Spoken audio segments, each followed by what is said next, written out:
আসসালামু আলাইকুম, this is Papon from world Bengali and you are welcome to melon planet. আমাদের হাঁস মুরগি অনেকগুলো ডিম দিছে আমাদের, কিন্তু অনেক কটা ডিম আমি খাইছি।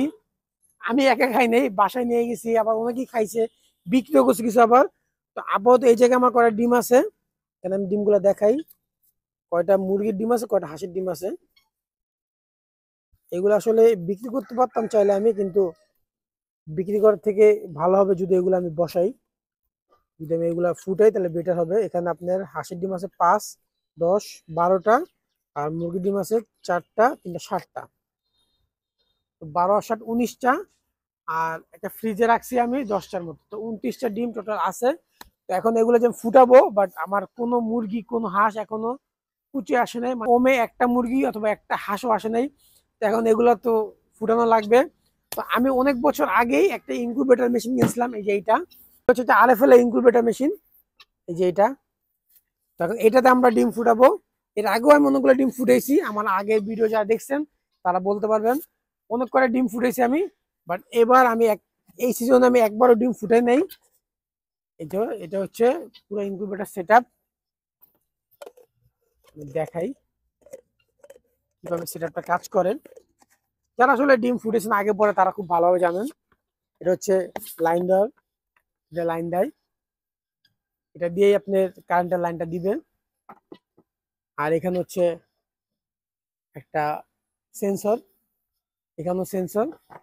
আর এই ফ্রন্টে আছে হলো একটা ডিসপ্লে, এই যে এখানে এই ডিসপ্লেতে দেখাবে যে কত সেলসিয়াস আপনার টেম্পারেচার লাগবে, হিউমিডিটি কত লাগবে, সবকিছু এটা দেখাবে।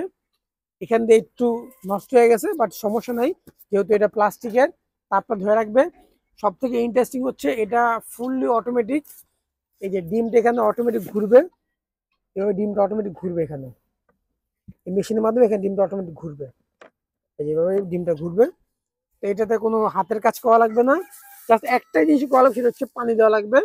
একটু পর পর পানি দেওয়া লাগে যাতে এটা হিউমিডিটিটা মেনটেন থাকে। তো আমরা এই ডিমগুলো বসাই, কারেন্টের লাইন দেই, দেখি এবার কি রেজাল্ট পাই। আমি এর আগে খুব ভালো রেজাল্ট পাইছিলাম। এটা দিয়ে আপনি অলমোস্ট 96% আপনি রেজাল্ট পাবেন।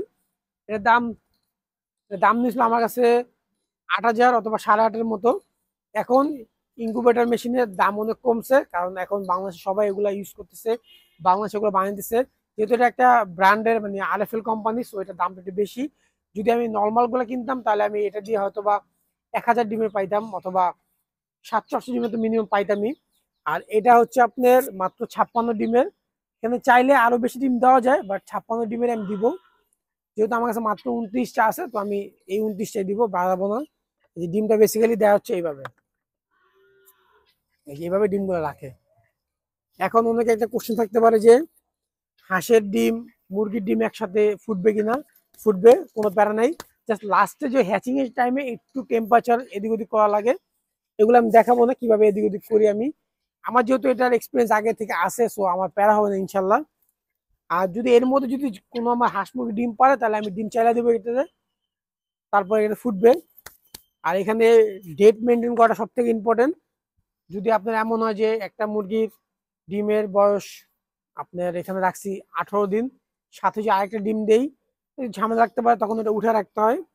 যেই হোক, এইভাবে হচ্ছে আমার সেট আপটা। এখন আমি এটা সেট আপ করে দেখাই কিভাবে সেট আপটা করি আমি। বেসিক্যালি আমরা এখানে আমাদের ইনকিউবেটর মেশিনটা সেট করব। এখানে আমরা ডিমগুলো আগে দিব, ডিমগুলো দেওয়া সিস্টেমটা একদম সিম্পল, কিন্তু আমাদের অল্প করে ডিম, তো এত ঝামেলার কিছু নাই, এক জায়গায় দিলেই হবে। বাট ব্যালেন্সিংটা সুন্দর করা উচিত যাতে মেশিনটা ঘুরতে পারে। যদি এমন হয় যে মেশিনটা ঘুরতে পারতেছে না, তাহলে তার ডিম দিয়ে লাভ নেই। ডিমগুলো ভালোই আছে। তারপর আমরা 6 দিন পর চেক করব ভিতরে বাচ্চা হয়েছে কিনা। 6-7 দিন পর চেক করলে আপনি রেজাল্টটা পাবেন যে ডিম ঠিক আছে কিনা। এ হচ্ছে দাও আমাদের শেষ। এখন সেটা একদম সিম্পল। কই গেল কই গেল কই গেল,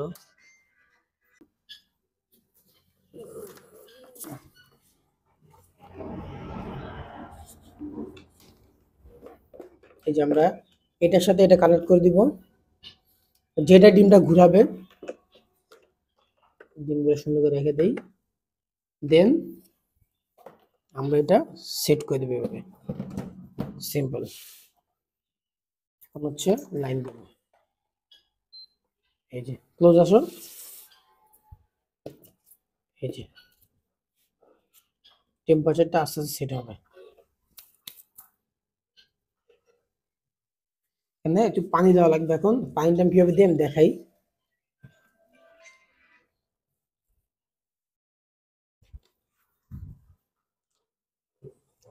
টেম্পারেচার থাকবে এটা 38, আর হিউমিডিটি থাকবে হলো 60। একটু পানি দেবো, আমি বেশি পানি দেবো না এখানে, এনাফ। যদি এই সাইড এসে পড়বে, হচ্ছে আমার সেট করা কমপ্লিট। এখন এর টেম্পারেচার আস্তে আস্তে বাড়বে, বাড়লে সেট হয়ে যাবে।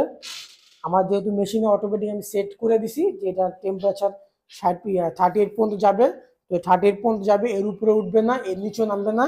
বাট যখন হিউমিডিটিটা বেড়ে যাবে তখন এটা একটা আমার একটা অ্যানাউন্সমেন্ট দিবে, তখন আমি এটা আবার হিউমিডিটি কমাইতে পারবো। এটা হচ্ছে আমার সেট আপ। এখন কথা হচ্ছে যে আমরা এতদিন কেন আমাদের মেশিন থাকা সত্ত্বেও আমরা ডিম ফুটাই নাই। প্রথম রিজন হচ্ছে যে আমাদের মুরগি তখন ডিমে আসে নাই, হাঁসও তখন ডিমে আসে নাই। এইখানে প্রত্যেকটা হাঁস কিন্তু আমি একদম জিরো বাচ্চা থেকে শুরু করে বড় করছি, তো ওইগুলা ডিমে আসতে টাইম নিছে। প্লাস আমাদের মুরগিগুলো আমরা আনছি রিসেন্টলি, আমার আগের মুরগিগুলো বিক্রি করছিলাম, তো এই জন্য আমি এগুলা ডিম পাই নাই, সো আমি ফুটাই নাই। আর সেকেন্ড রিজন হচ্ছে যে গরমের সময় আমি আসলে ডিম ফুটানো মানে এটা সাপোর্টে না, কেন না আমি সেটা বলি। যদি একান্ত আপনার ডিম জমা যায় অনেকগুলো তাহলে ফুটাতে পারেন, আদারওয়াইজ যদি ডিম সেভ করে রাখা যায় সেভ রাখা ভালো। কারণ গরমে কিন্তু কারেন্ট অনেক বেশি যায়, শীতের দিনে এত কারেন্ট যায় না। আর যেহেতু আমার কাছে কোনো ব্যাটারি নাই, তো আমি আমার এসি ডিসি করা আছে এটা, বাট ব্যাটারি নেই, তো আমি এখন এটা শীতে ছাড়া আমার গরমে ফুটাইলে আমার দেখা যায় এমন দিন যায় যে সারাদিন কারেন্ট থাকে না, তখন কিন্তু ডিমগুলো সবগুলো নষ্ট হবে। তো এখন যেহেতু কারেন্টের সম্ভাবনা একদমই নাই, তাও যদি দুই একদিন বাই চান্স হয়ে যায় তাহলে তখন আমরা কারো থেকে একটা ব্যাটারি আইনা দুই একদিন চালাবো।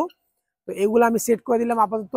এখানে ডে বাই ডে এগুলো টেম্পারেচার চেঞ্জ করা লাগবে, যারা ডিম ফুটেছেন তারা ভালোভাবে জানেন যে কিভাবে চেঞ্জ করা লাগে। এখন 38 আছে, 36ও করা লাগে, 39ও করা লাগে, ডিপেন্ড করে কতদিনের ডিম আপনি এটা। তো এগুলা ফুটতে লাগবে অলমোস্ট 18 দিন। তো 18 দিন পর আমরা রেজাল্ট আপনি জানাতে পারবো। আজকের ভিডিও এখানে শেষ। Thanks for watching, stay tune, আল্লাহ হাফেজ।